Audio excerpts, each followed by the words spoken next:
In this video, I'll be going over tips of how I got a 9 in my GCSE French exam.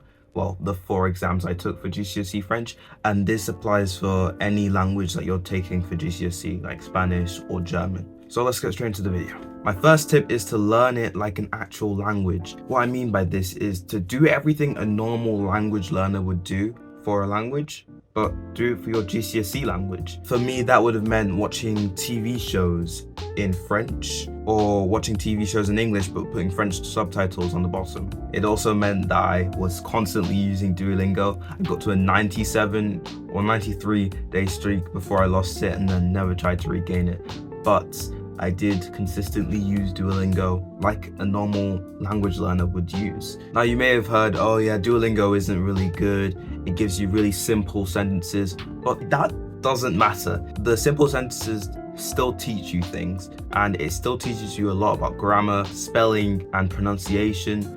So Duolingo is actually just really useful for your GCSE language. And in terms of watching TV shows, it may seem a little passive watching them in French or putting French subtitles, but if you do that over a long period of time, you're going to get used to seeing or hearing certain French words. You're just going to get naturally better at the language that you're listening or reading because of the TV shows you're watching in those languages. My second tip is a very simple tip that many of you would probably already be using anyways, but it's flashcards. There's Quizlet, there's Anki, but there's also Memrise specifically for languages, and you can use flashcards very effectively to learn massive amounts of vocabulary in a small amount of time. And if you do that consistently, especially with Anki, you can space learning that vocabulary, and therefore it'll be put into your memory much better. And that's something called spaced repetition that I talk about a lot in my videos.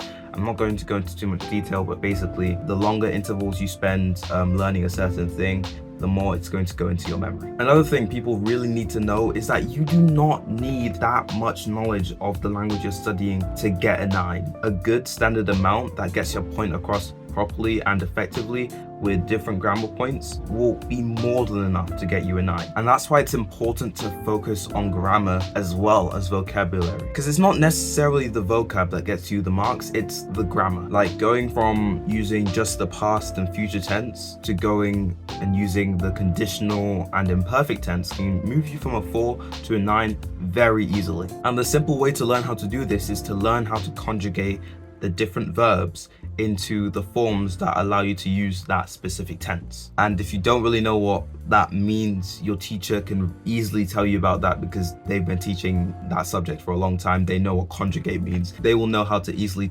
teach you how to conjugate certain verbs into a tense that you can use to get higher marks in your exam. So as a summary, for writing and reading mostly, it's learning a lot of vocabulary, which is just using flashcards, and learning grammar, which is using your teachers and learning how to conjugate verb. Obviously the listening side is from watching TV shows, and you do get a bit of reading practice from looking at subtitles. But also Duolingo stories can help a lot with reading and listening. So doing the stories on Duolingo can actually really help with your language. That's only if it's available for your language, because it's not available for all the languages. For speaking, I'd say speaking to yourself in that language daily can really help.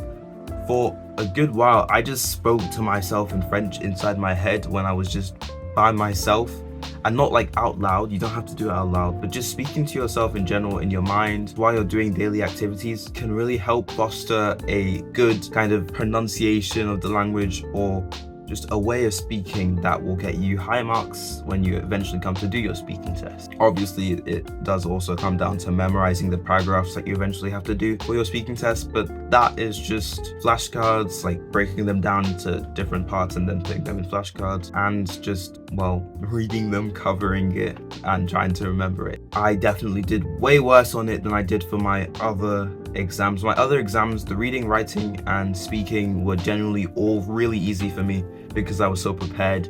Listening, on the other hand, barely knew what I was doing during that. I'm pretty sure when I looked at my marks, I got like half of the exam just not correct. But because I did so well in the other exams, I still got a 9. Listening is by far the hardest, but if you keep on watching your TV shows in your language, and you keep on using Duolingo stories, and you keep on practicing listening to maybe music in your language, just listen to things in your language, then you'll get better over time. at picking up certain words and knowing how to identify things in the fast way that some of the people in that language speak, especially for French. Jeez, they speak so fast. That was a very incoherent video, but I hope I got my points across about how to properly revise GCSE language. Make sure to like, subscribe, and comment what language you do at GCSEs.